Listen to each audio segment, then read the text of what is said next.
ভিডিওটা দেখছেন সুরক্ষা ইলেকট্রিক সচিন কুমার নস্কর। দেখুন এখানে এই যে প্লাস্টার ওয়ালগুলো আছে এগুলোকে কাটিং করে পাইপ ফিটিং করা হয়েছে। এটা যেহেতু ফল সিলিং হবে সেখানে বিভিন্ন ধরনের যে মেজারমেন্টের মাপ থাকে এবং এখানে যে কেবল লাইন টোটালটাই কনসিল হবে এবং ফল সিলিংও হবে।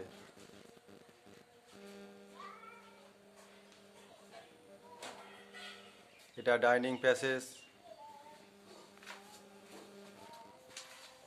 আমরা দেখুন এখানে কোনো 19 mm যে হাফ ইঞ্চিতে ক্লাম্প লাগানো হয় ক্লাম্প ব্যবহার করিনি। এখানে আমরা জিআই তার দিয়ে বাইন্ডিং করেছি এবং একটু ডিপ কাটিং করা আছে যেহেতু এর উপর প্লাস্টার হয়ে জয়েন্টার পরবর্তী কোনো সমস্যা আসবে না বলে পুট্টি করলে, সেই কারণে দেখুন এটা ফল সিলিং হবে সেই হিসাবে আমাদের মেজারমেন্ট করে এবং ফ্যান বক্স ঠিক মিডিলে।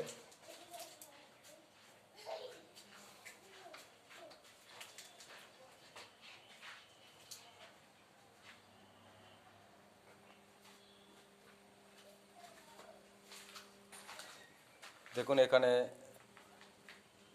ফ্লোর টাইলস হবে বলে আমরা এখান থেকে সরাসরি পাইপ ফ্লোর থেকে পাঠিয়ে দিয়েছি।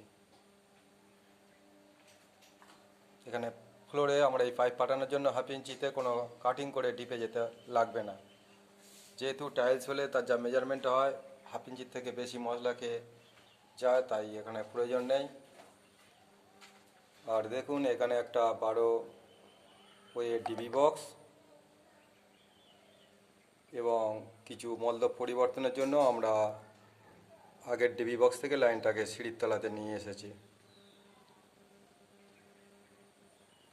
আর আমাদের ভিডিও প্র্যাকটিক্যাল ভিডিও আপনারা Google, AI, Facebook, YouTube, Instagram যে কোনো জায়গায় সচিন কুমার নস্কর অথবা সুরক্ষা ইলেকট্রিক নামে যদি সার্চ করেন তাহলে আপনারা প্র্যাকটিক্যাল ভিডিও দেখতে পাবেন। দেখুন এখানে প্লাস্টার সব কমপ্লিট ছিল, সেই কমপ্লিট ওয়াল কাটিং করে লাইনগুলো করা হয়েছে এবং আমাদের বিভিন্ন ধরনের উন্নত মানের মেশিনপত্র আমরা ব্যবহার করি, যে ক্ষেত্রে কিছু পয়সা সাশ্রয় হবে, কারণ কনসিলের অনেক খরচ আমরা সবাই জানি। যদি না আধুনিক যন্ত্রপাতি বা উন্নত মানের যন্ত্রপাতি যদি না ব্যবহার করা হতো তাহলে কনসিল বর্তমানে যেমন 95%-এর মধ্যে কনসিল ওয়ারিং হয়, তাহলে সবাই করতে পারতো না। আর এটা হবে ফল সিলিং ডেকোরেশন।